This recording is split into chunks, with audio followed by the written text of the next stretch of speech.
Bueno, estamos aquí con la profesora Rosalena Rodríguez. Ella es bióloga y bueno, ella va a ser una de nuestras expertas que nos va a ayudar con este proyecto. Profesora, la primera pregunta que le tenemos es, ¿cómo realmente nos afecta los transgénicos en cuanto a enfermedades? Bueno, básicamente el problema con los transgénicos es que no sabemos exactamente cuál es el efecto que tienen. Los transgénicos son productos que tienen muy poquito tiempo en el mercado y eso nos ha impedido saber cuál es la verdad detrás de esto. Para saber el efecto de los aditivos, tardamos 50 años en decir, este es nocivo, este no es nocivo. En este momento no hay datos suficientes para saber siquiera que son peligrosos. Existen varios temores, tales como si nuestro organismo cuenta con los mecanismos enzimáticos necesarios para degradarlos de la misma manera que los productos normales. No hay manera de saber si ese ADN va a ser destruido o va a ser incorporado, si la resistencia va a tener algún otro efecto, no sobre los seres humanos, sino dentro de otros organismos, en fin. Pero para llegar a la verdad necesitamos dejar que transcurran 100 años.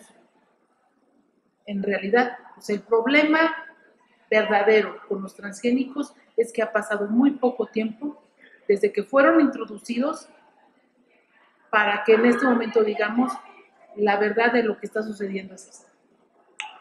No sabemos qué pasa, tenemos una idea remota de lo que podría pasar, pero también podría no pasar. O sea que es como que una verdad incierta.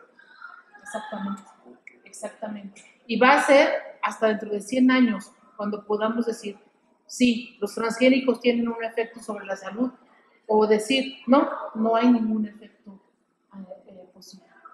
Pero ahorita si yo te dijera, ¿causa cáncer? No lo sabemos. ¿Causa alergias? No lo sabemos. No hay datos concretos, no hay datos científicamente fundamentados que te puedan decir son malos o no son malos. Hay algo, sin embargo, que es completamente cierto y es el hecho de que la humanidad tiene que ser alimentada. Para poblaciones de millones de personas es necesario desarrollar estrategias de producción de alimentos que nos permitan acabar con el hambre en el planeta. Entonces, los transgénicos sí han comprobado ser una buena fuente, una buena solución, o al menos una buena opción de solución, y aquí podríamos apelar a lo que se denomina la relación riesgo-beneficio. Es probable que causen enfermedades, pero es un hecho que están ayudando a acabar con el. Okay, o sea, ¿usted sí está de acuerdo con los alimentos transgénicos? No estoy de acuerdo con los alimentos transgénicos, pero no puedes negar las bondades que tienen. Okay. Son semillas, son productos que al final de cuentas están resolviendo el problema. Profesor, ¿cuáles son las consecuencias de los transgénicos en el medio ambiente? Pues mira, básicamente son las consecuencias. Volvemos a lo mismo. No hay una manera de saber cuáles son. Podemos hablar de cuáles serían. Se habla, por ejemplo, de qué pasaría si un insecto o un ave se alimenta de estos productos. Se intuiría que podría tener algún efecto sobre su resistencia inmunológica, sobre el desarrollo de resistencia a insecticidas, podría tener algunas mutaciones, podría tener algunas cuestiones de este tipo, pero no hay una certeza. En teoría, los productos transgénicos son estériles, esto es, no producirían frutos, no producirían cosas que pueden reproducirse, semillas que fueran fértiles, pero tienes el problema de que no lo sabes. La manera de determinarlo sería conducir experimentos con aves, hacer análisis con aves, hacer análisis con insectos, análisis con abejas, que metodológicamente serían muy complicados y que realmente requieren un planteamiento experimental muy complejo para hacerlo en muy corto plazo. Entonces sucede lo mismo que en el caso con con los efectos en el ser humano. Tendrías que pasar 100 años para ver realmente qué es lo que puede suceder. Un resultado cierto. Un resultado concreto y verdadero, exactamente.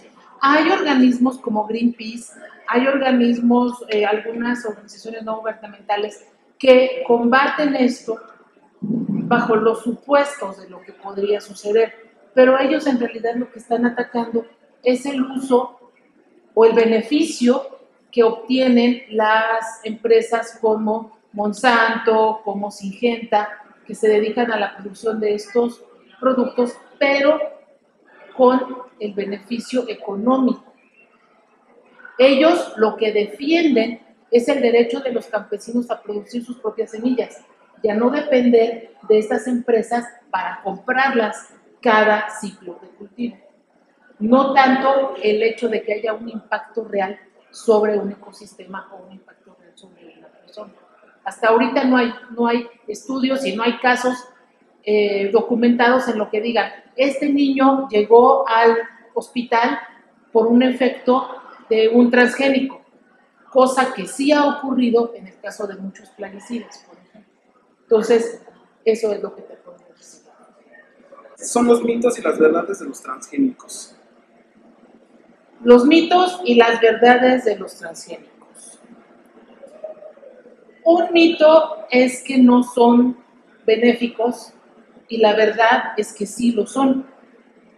Son organismos modificados de tal manera que tienen mejor rendimiento, producen mayor cantidad de frutos, tienen mejores propiedades nutritivas y han sido la mejor opción para resolver el problema del hambre en países, sobre todo países del tercer mundo.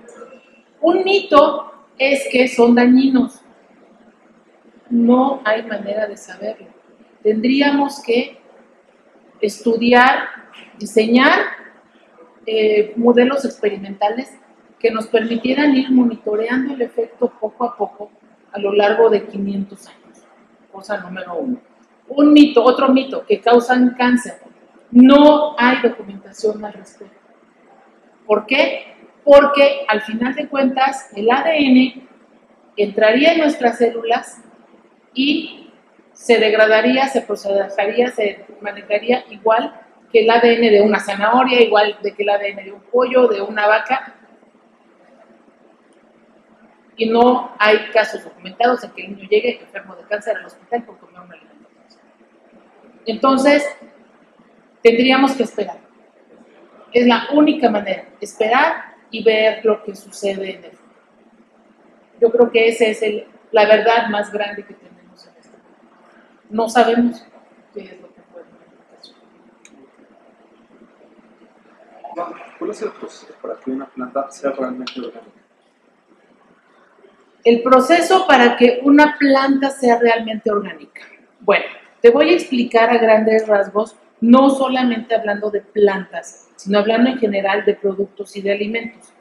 El concepto orgánico se le da a los productos que son elaborados o que son criados, en el caso de animales, en un entorno libre de sustancias químicas nocivas.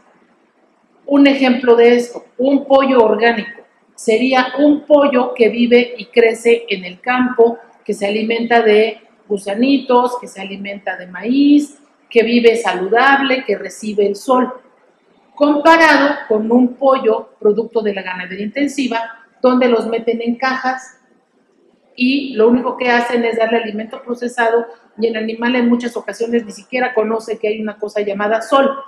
Entonces, básicamente de eso se trata, de un sistema de producción en el cual los organismos y los productos no son tratados químicamente, no son sometidos a condiciones estresantes y por ende serían más saludables, pero no saludables porque tengan más nutrientes, son saludables porque no tienen sustancias químicas.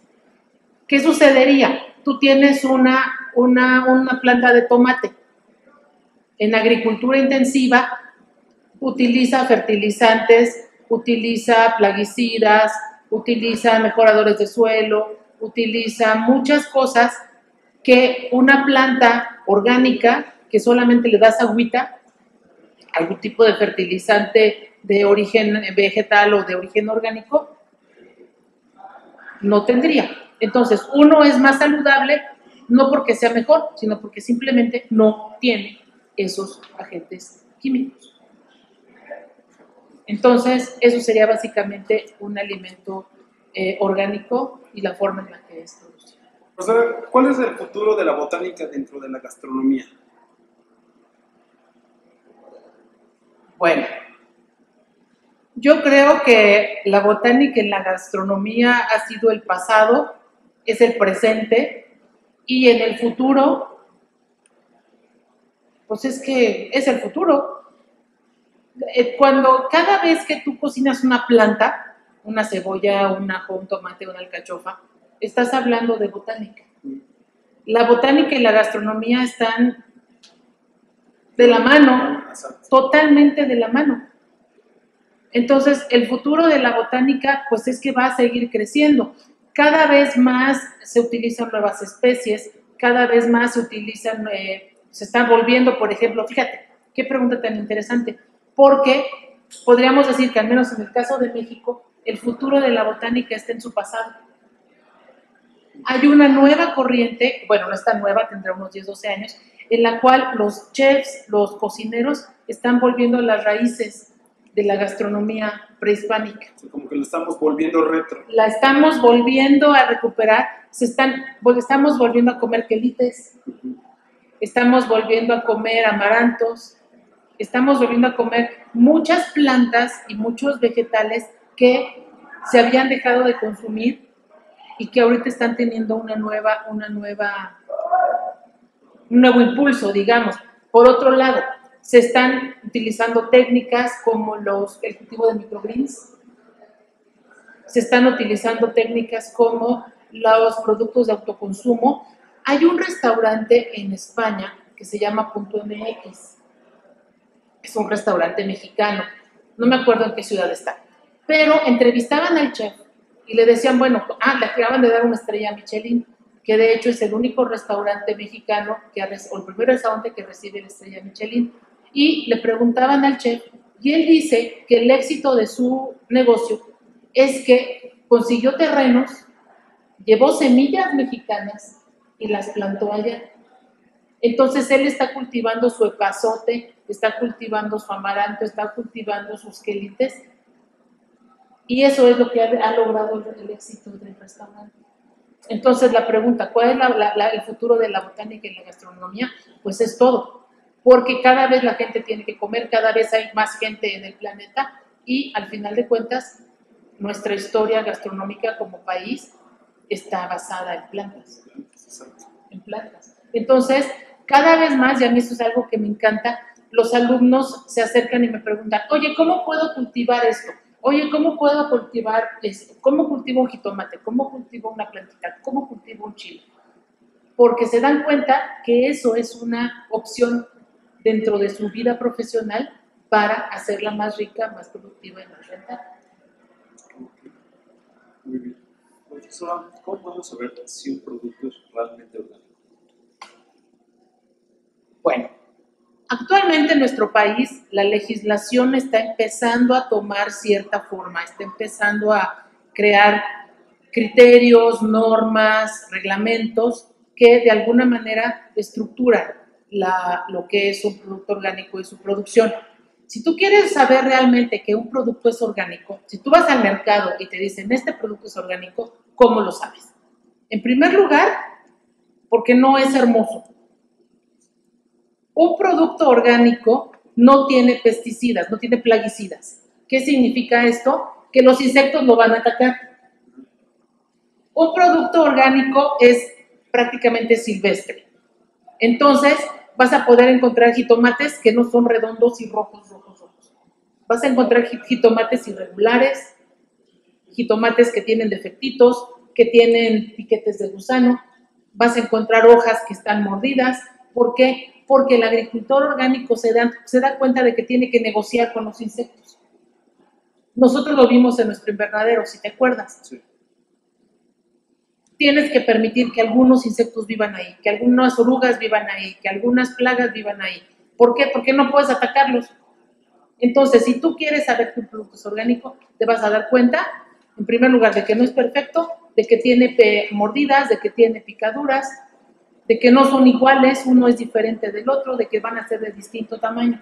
Lo que no sucede con la agricultura normal, en la cual los alimentos han sido tan contaminados, las plagas son tan combatidas, que los productos son hermosos, son idénticos. Todos los tomates te los encuentras hermosos, todas las sandías te las encuentras impecables. Los productos orgánicos no. Si tú compras un pollo orgánico, probablemente va a tener una patita rota. ¿Por qué? Porque se cayó y se rompió la pata. Si tú vas a encontrar a un puerquito, probablemente lo vas a encontrar con algún tipo de padecimiento o algún tipo de deformación. Entonces, esa es la manera de identificarlo. Y aquí hay un mito importante. Los productos orgánicos no son hermosos, no son perfectos. Y son únicos. Eso sí te lo puedo decir. Son, insisto, más sanos porque no contienen sustancias. ¿Por qué los productos orgánicos son tan caros?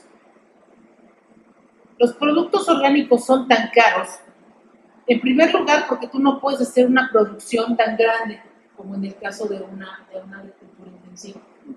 Tú tienes que dejar que la planta crezca a su ritmo, le tienes que dar su espacio, le tienes que dar solecito, agüita, y hay algo muy importante. Te comentaba que en México estamos empezando a organizar la legislación. En el caso de una planta orgánica, tú tendrías que, para poder decir que es orgánica, tú tendrías que garantizar que la tierra donde está creciendo jamás ha sido tratada con plaguicidas, que no tiene metales pesados, que el agua que tú estás utilizando para regarla es pura, limpia, cristalina. Si tú utilizas agua del sistema de drenaje municipal, de ninguna manera puedes decir que tu cultivo es orgánico, porque el agua contiene cloro. Si tú compras tierra negra de algún lugar donde haya sido utilizado un plaguicida, no puedes decir que tu cultivo es orgánico. Si el pasto que tú le das de comer a tu vaca orgánica o la alfalfa que le das a tu vaca orgánica fue producido con fertilizantes químicos, no puedes decir que la leche es orgánica. Entonces, para que un producto sea orgánico, todo el sistema que utilizaste, todos los insumos, todos los implementos que le diste para que los coma y los utilice, deben ser orgánicos también. Entonces, ahí estás hablando de que el precio se te va a incrementar. Exactamente, porque tú un pollo orgánico tal vez vas a tardar 3 o 4 meses en que crezca, mientras que un pollo normal, un pollo de granja intensiva, va a tardar 40 días. Entonces, ese tiempo a ti te va a costar, ese alimento a ti te va a costar. Tener 20 pollos en una hectárea es mucho más caro que tener 200 en jaulas de 3 por 3 metros cuadrados. Entonces, esa es la razón, que la producción orgánica toma el tiempo que le lleva al organismo crecer de manera natural. Y lo que te digo, si tú utilizas agua, debes garantizar que sea prácticamente del pozo a la planta, del manantial, que no venga de ningún lugar que pudiera haber sido contaminado, a la planta. Directo. Otra cosa, estamos hablando de que en la agricultura orgánica tú vas a utilizar, en la agricultura normal vas a utilizar fertilizantes, vas a utilizar plaguicidas. ¿Se acuerdan cuando trabajamos en el invernadero? ¿Cómo combatíamos las mosquitas? Aplastándolas con nuestros dedos y aspirándolas. Eso implica tener mucho personal bien capacitado para que combata las plantitas, las plagas de manera casi personal. Entonces, obviamente, eso va a incrementar su costo, porque no es lo mismo estar dedicando un día a la semana a aspirar a poner el plaguicida que va a actuar durante 6 meses. Entonces, esa sería la razón. Y otra cosa, Tú vas en la agricultura normal, una planta te va a... Profesora, ¿cuál es el futuro de todos los productos orgánicos en la gastronomía? Mira, aquí tendríamos que pensar qué es la gastronomía y a quién está dirigida la gastronomía. Si tú hablas de un restaurante, yo creo que el futuro de los alimentos orgánicos es promisorio, sobre todo si tenemos la estrategia de que el mismo restaurante produce sus insumos. ¿Tuvieron huerto o algo? Exactamente, eso sería una gran cosa. Y como que cada día los cocineros se están dando cuenta de que existe la posibilidad de no utilizar productos, digamos, contaminados. Si tú hablas de la producción orgánica a gran escala, para alimentar un país, para alimentar una ciudad, para alimentar una comunidad, yo creo que su futuro es limitado, porque no vas a producir los volúmenes que necesitas. Sí, porque es muy personalizado. Es muy personalizado y imagínate de cuántas hectáreas deberías tener para producir una tonelada de tomates orgánicos. ¿Y en cuánto tiempo? ¿Y en cuánto tiempo? ¿Y de dónde vas a sacar tanta agua pura, limpia y cristalina? Imagínate lo que representaría en cuestión de recursos humanos tener a una persona con su aspiradora personal para ir a controlar las mosquitas en ese campo. O realmente cuántas vacas orgánicas pueden ser, o sea, de qué tamaño tendría que ser tu terreno para que la vaca pudiera pasear felizmente por todo el terreno, alimentándose del pasto que crece feliz bajo el sol. Entonces, es limitado. Su capacidad de producción es muy limitada por estas razones. Entonces, dentro de la gastronomía yo creo que la tendencia es muy buena. Cada vez más las personas están conscientes de los problemas de salud, están conscientes de los problemas que pueden causar las alergias, lo que te puede ocasionar los antibióticos, lo que te puede ocasionar todo esto, pero las limitantes son que no siempre están disponibles y que los precios muchas veces son inalcanzables, o sea, no son precios muy altos. Un kilo de jitomates normales te cuesta 20 pesos, un kilo de jitomates orgánicos está arriba de 80 pesos. Sí. Entonces, ¿qué familia en estas condiciones de nuestro país va a poder alimentarse exclusivamente de alimentos orgánicos? Entonces, son muy pocas y sería lo ideal, pero realmente yo creo que es utópico hablar de un futuro a gran escala para los alimentos. Profesor, háblenos de los beneficios de la botánica dentro de la gastronomía. Los beneficios de la botánica dentro de la gastronomía. Bueno, pues básicamente que sin botánica no habría gastronomía. Si aquí partimos del hecho de que la botánica es una ciencia, la ciencia que se dedica al estudio de las plantas, y dentro de estas plantas, hablaríamos de todas las plantas que son comestibles, yo creo que los beneficios son invaluables. Lo que me gustaría mucho enfocar ahorita sería otra vez hacia el futuro. El futuro de la botánica dentro de la gastronomía es que estamos buscando nuevas opciones, estamos buscando nuevos recursos y hay proyectos sumamente interesantes. Por ejemplo, en EPI Iztacala, en FES Iztacala, está la carrera de biología. Dentro de la carrera de biología hay materias optativas en las cuales a los botánicos se les enseña a cocinar. Y se busca aprovechar el conocimiento científico de las plantas que ellos tienen para desarrollar nuevos productos, nuevos platillos. Otro ejemplo, se están utilizando apios, el contenido de nitritos de sodio que tienen los apios para curar carnes. Entonces eso de alguna manera está ayudando. Tú dices, bueno, ¿cómo es posible que un apio tenga nitritos? Pues sí tiene. ¿Quién te dice eso? Pues la botánica. El estudio de la parte química de la botánica. Y esto te va a ayudar a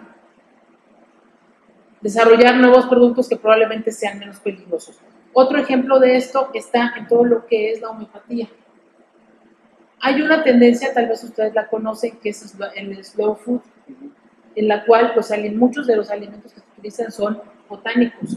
Hay tendencias en las cuales se están buscando proteínas vegetales para sustituir las proteínas animales y buscar grasas vegetales para, no grasas trans, o sea, grasas de productos vegetales, de alimentos vegetales para sustituir las grasas animales. Otra cuestión, otro campo donde podríamos incluir la botánica y la gastronomía es el hecho de que cada vez estamos buscando depender menos de las proteínas animales y buscar dietas más saludables basadas en vegetales. Entonces yo creo que por ahí, si un biólogo, si un cocinero y un botánico se hacen amigos como somos amigos en muchos sentidos, el futuro es infinito. Extractos vegetales, puedes hablar de jugos, ustedes mismos lo saben, colorantes vegetales, todo este tipo de cuestiones que en muchas ocasiones es el conocimiento y más que nada, el botánico cocina. Los botánicos en general son muy buenos cocineros, pero si los gastrónomos, los cocineros, se acercan a la botánica, van a encontrar opciones infinitas, infinitas. Y es una rama de asociación que se puede explotar, es como una mina de oro que se está descubriendo apenas. Y hay botánicas que son muy bonitas. Entonces a ti te podría interesar conocer a las botánicas de Pez Iztacala, por ejemplo. Muy bien. Entonces, Carlos, es un área donde ustedes pueden entrar, pero con todo el potencial del mundo. Muy bien. Profesora, ¿cuáles serían sus conclusiones sobre la botánica y los transgénicos? Pues básicamente que en la botánica, a mí me gustaría mucho que los cocineros aprendieran más. Que los cocineros se dieran la oportunidad de descubrir todo el potencial que hay, tanto en sabores como en texturas, como en beneficios en cuanto a una dieta saludable y nutritiva. Y, ¿por qué no?, adentrarse a lo que es la producción de alimentos vegetales. Entonces, creo que eso es un tema muy rico y un área donde ustedes tienen la oportunidad de entrar de la manera más tranquila del mundo.